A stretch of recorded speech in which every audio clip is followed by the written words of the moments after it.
Donc on y va pour la correction de l'exercice 9 du TD 15. Un exercice donc où il est question de colis expédiés qui sont abîmés ou pas.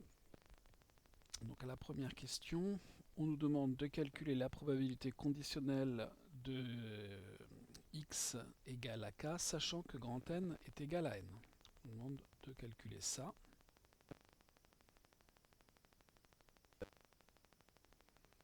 Évidemment, k et n sont deux entiers.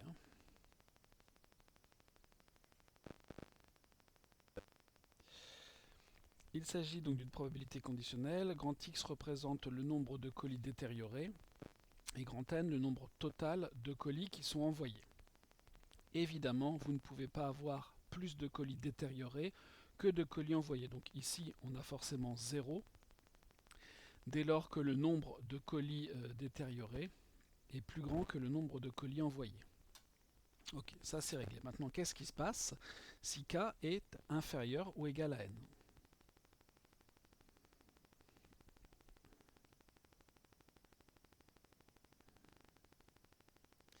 Dans ce cas-là, qu'est-ce qui se passe? Eh bien, on a en fait une loi binomiale derrière tout ça, parce que le colis, soit il est détérioré, soit il ne l'est pas. Et bien sûr, la probabilité l'événement qu'un colis soit détérioré est a priori indépendante les uns des autres. Dans l'énoncé, on nous dit clairement que les colis sont expédiés indépendamment les uns des autres. Donc pour calculer cette probabilité-là, on va parler d'une variable aléatoire qui suit la loi binomiale. Donc ici, on a, puisque sachant que grand N est égal à n, donc on répète en fait petit n fois, de façon indépendante,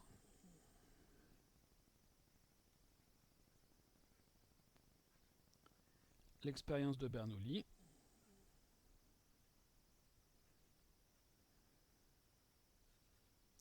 dont le succès est le colis est détérioré.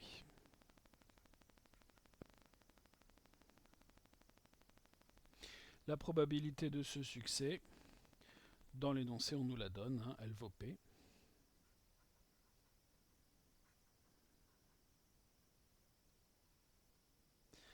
Donc le fait de compter le nombre de succès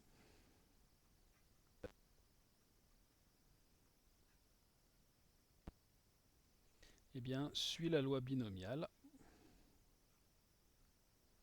dont les paramètres sont n, nombre de tirages, petit p pour la probabilité d'un succès. Du coup, pour k plus petit que n, la probabilité, quand on sait que l'on a n colis, d'avoir k colis détériorés, c'est la probabilité avec une loi binomiale. Donc k parmi n, p puissance k, q puissance n-k.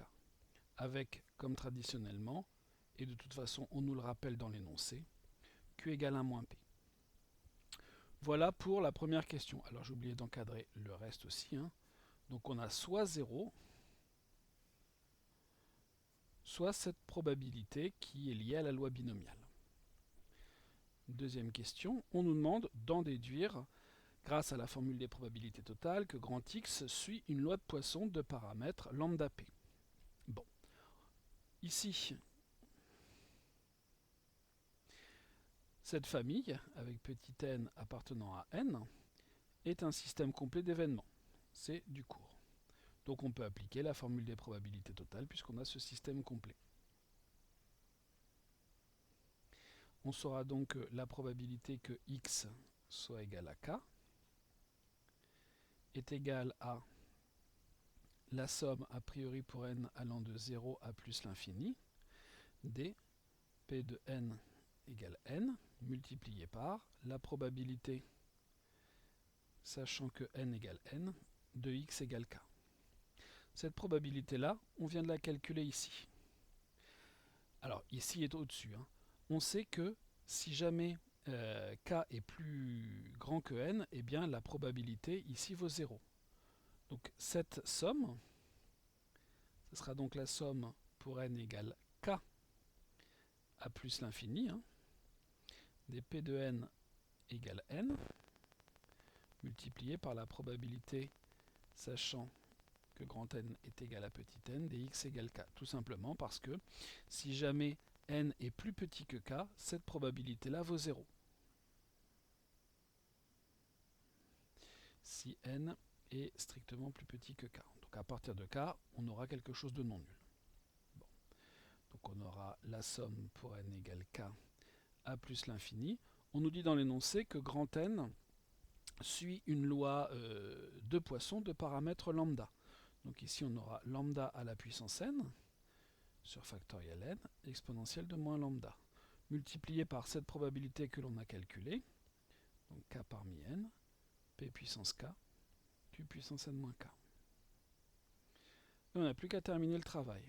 Donc déjà là, tout ce qui ne dépend pas de n, on peut le sortir par linéarité. Donc on aura exponentielle de moins lambda, p puissance k, somme pour n égale k à plus l'infini. On a le lambda puissance n qu'on ne peut pas sortir, on a le factoriel n qu'on ne peut pas sortir, le coefficient binomial que je vais expliciter.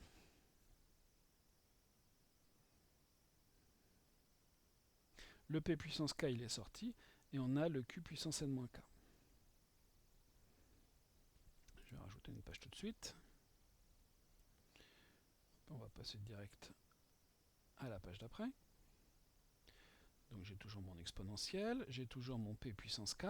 Remarquez que là, je peux sortir le 1 sur k factoriel. Ici, je vais avoir une simplification.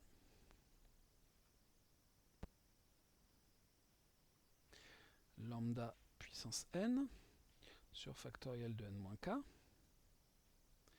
q puissance n moins k. On a presque ce qu'il faut ici pour avoir une loi de Poisson. Le problème, c'est que on n'a pas la somme des lambda, enfin une série exponentielle. Le problème, c'est qu'ici, il nous faudrait avoir lambda puissance n moins k. Ben, c'est pas grave, on va le faire apparaître. Je le fais apparaître comme ceci. Et ce lambda puissance k, qui ne dépend pas de n, je vais pouvoir le sortir là aussi par linéarité de ma somme. Donc j'aurai exponentielle de moins lambda, p puissance k, lambda puissance k que je sors, divisé par factoriel k, somme pour n égale k à plus l'infini. Ici il me reste lambda puissance n moins k, q puissance n moins k, le tout sur factoriel de n moins k. Remarquez que ces deux-là, on va pouvoir les rassembler. Et ensuite, on pourra ici faire un petit changement d'indice en disant par exemple que j égale n moins k. Et donc, je continue mon calcul qui est un petit peu long. Exponentielle de moins lambda. Ici, p lambda, je vais pouvoir les rassembler. Donc lambda p à la puissance k sur factoriel k. Et dans ma somme, qu'est-ce que j'ai? Donc si j égale n moins k, j va aller de 0 à plus l'infini. D, les deux, je peux les rassembler. Lambda q à la puissance j sur factoriel j. Et là, je reconnais ici une série exponentielle qui converge donc. Donc ici, j'aurai exponentielle de moins lambda, lambda p à la puissance k sur factoriel k, multiplié par exponentielle de lambda q. Et il n'y a plus qu'à terminer le travail. Donc lambda p puissance k sur factoriel k, multiplié par exponentielle de moins lambda, plus lambda facteur de q qui vaut 1 moins p. Et donc j'ai lambda p à la puissance k sur factoriel k. Et ici, j'aurai exponentielle de moins lambda plus lambda qui va s'annuler, et il me restera moins lambda p. Donc, conclusion, la probabilité que grand x soit égal à k est égale à lambda q puissance k sur factoriel k exponentielle de moins lambda p. Et ici c'est pas q, hein, c'est p, c'est parce que j'écris mal. Moins lambda p pour tout k appartenant à n.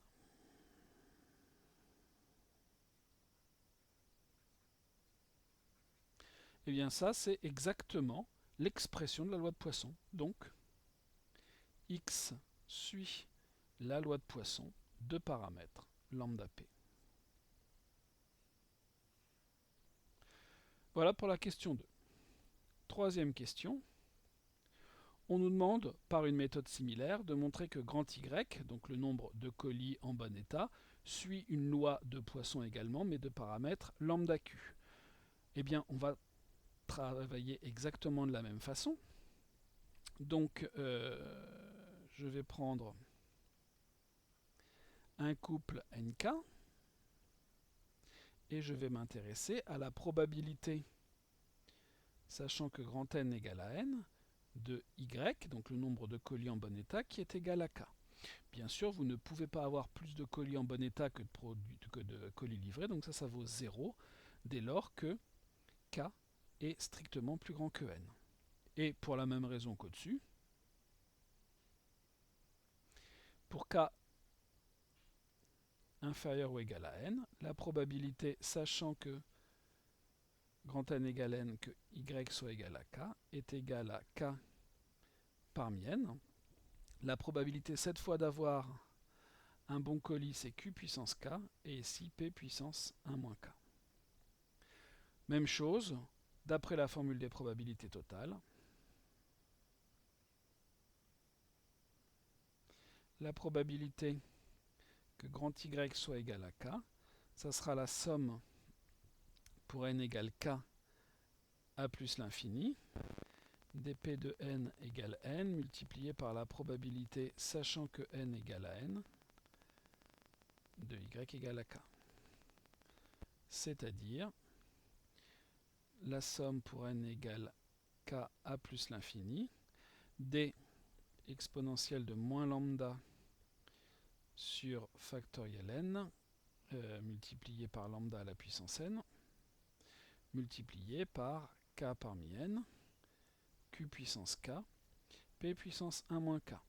On a exactement le même genre d'expression que ce qu'on avait au-dessus. Donc je vais aller un petit peu plus vite en disant directement que qu'est-ce qui va me rester à la fin? J'aurai la même chose en échangeant P et Q, tout simplement, puisque la seule différence que j'ai ici, c'est l'échange entre P et Q. Donc on aura exactement pareil, lambda Q à la puissance K sur factoriel K exponentielle de moins lambda Q. Donc lambda Q à la puissance K sur factoriel K, je ne refais pas tout le calcul, c'est exactement le même qu'au-dessus, exponentielle de moins lambda Q. Et ce, bien sûr, pour tout entier K. Donc, on en déduit que grand Y suit la loi de Poisson de paramètres lambda Q. Le calcul ici, c'est exactement le même que ce qu'on a pu faire ici, en faisant jouer à P le rôle, où est-ce que c'était? On a exactement le même calcul, sauf qu'ici les deux valeurs sont inversées. Ici j'ai mis 1 moins K, mais bien sûr c'est N moins K. Voilà. Et voilà pour la question 3. Question 4, on nous demande d'en déduire l'espérance et la variance de Y. Sachant que Y suit une loi de Poisson. Loi de Poisson, son espérance, c'est donc l'espérance, c'est la valeur du paramètre, donc lambda Q ici, et la variance, c'est la même chose. Donc voilà pour la question 4 qui se fait de façon triviale dès lors qu'on a fait la question précédente. La question 5, elle, est un petit peu plus compliquée puisqu'on nous demande de montrer que les événements Y égale L et X égale K sont indépendants.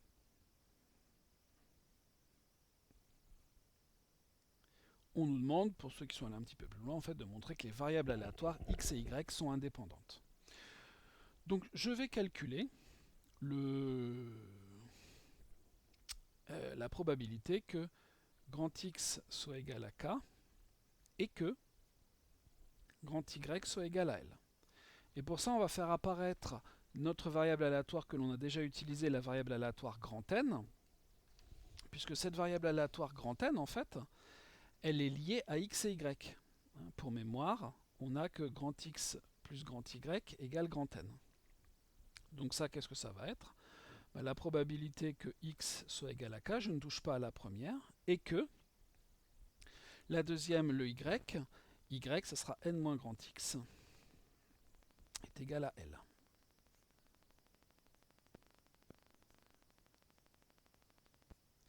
Donc x doit être égal à k, et si n moins x égale grand L, c'est que n est égal à L plus grand x. Mais grand x, puisqu'on est dans cette intersection, grand x est égal à k. Donc ici on aura la probabilité que x soit égal à k et que n soit égal à L plus k. Mais L plus k, c'est le nombre total de colis, c'est petit n. Donc ici on aura la probabilité que x soit égal à k et que n soit égal à petit l. En d'autres termes, probabilité d'une intersection, c'est la probabilité que n soit égal à petit n multipliée par la probabilité que grand X soit égal à k, sachant que grand N est égal à petit n. On ne peut pas aller tellement plus loin. Maintenant, on va comparer ça au produit des deux probabilités. Donc d'une part, on a ça. D'autre part, on va faire le produit de P de x égale k multiplié par P de y égale L. Il s'agit, on l'a démontré, de deux probabilités de variables aléatoires qui suivent des lois de Poisson. Donc la première, ça sera donc lambda p à la puissance k sur factoriel k, exponentielle de moins lambda p, multiplié par la deuxième, ça sera donc lambda q à la puissance l sur factoriel l, exponentielle de moins lambda q. Bon, jusque-là, rien de très compliqué. Maintenant, je vais regrouper ce que je peux regrouper. J'ai une exponentielle, je peux les regrouper. Donc je vais avoir lambda à la puissance, faut pas que je me trompe, lambda à la puissance p, le tout à la puissance k. On va tout détailler. Lambda à la puissance k, p à la puissance k, lambda à la puissance l, q à la puissance l. Ensuite l'exponentielle, j'ai exponentielle de moins lambda, facteur de p plus q. Une fois que j'ai tout mis en facteur, et au dénominateur, j'ai factoriel k, factoriel l. C'est un produit, donc tout se passe bien. Bon. P plus q, ça on nous dit dans l'énoncé que ça vaut 1. Ok, donc ça c'est très bien, ça nous simplifie un petit peu les choses. Ensuite, qu'est-ce qu'on a? On va avoir lambda à la puissance k plus l. Donc j'ai lambda à la puissance k plus l. Mais k plus l, ça nous fait n. J'ai p à la puissance k, j'ai q à la puissance l, très bien. Ici j'ai factoriel k, et le l, en fait, c'est n-k. Ça, c'est égal à L. Alors, attention, hein, pas avec le factoriel, juste le contenu, n-k, c'est L. Qu'est-ce que j'ai oublié? J'ai oublié ici mon exponentielle, qui est ici, exponentielle de moins lambda.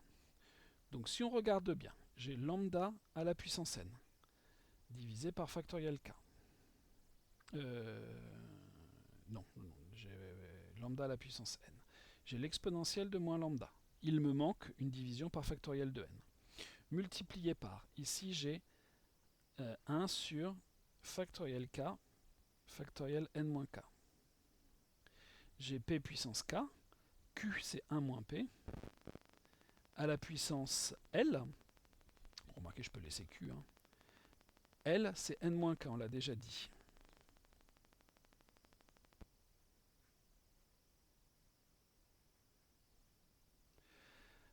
Pour que ça fonctionne, il nous manque qu'une chose. Ici, il faudrait que ce soit divisé par factoriel n.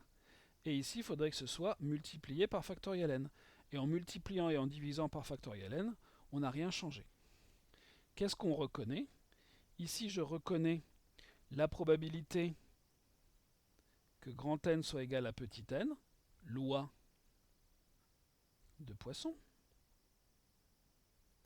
multiplié par, ici j'ai un coefficient binomial qui est k parmi n, multiplié par p puissance k, q puissance n moins k, et comme on l'a vu à la question 2, à la question 1 même, c'est la probabilité que x soit égal à k, sachant que grand N est égal à petit n.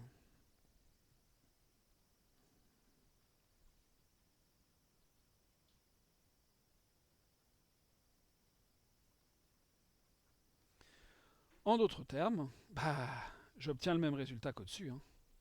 Donc ça, c'est égal à la probabilité de l'intersection.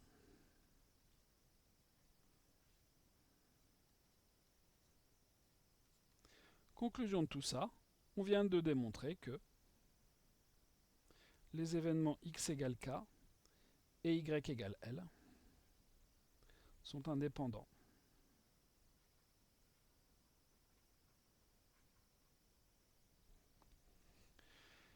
Donc les variables aléatoires, grand X et grand Y, sont indépendantes. Ce qui échappe un petit peu de prime abord à ce qu'on pourrait imaginer, parce que grand X et grand Y, donc grand X compte le nombre de colis détériorés, grand Y compte le nombre de colis en bon état, donc les deux sont liés, et pourtant, les deux événements sont quand même indépendants.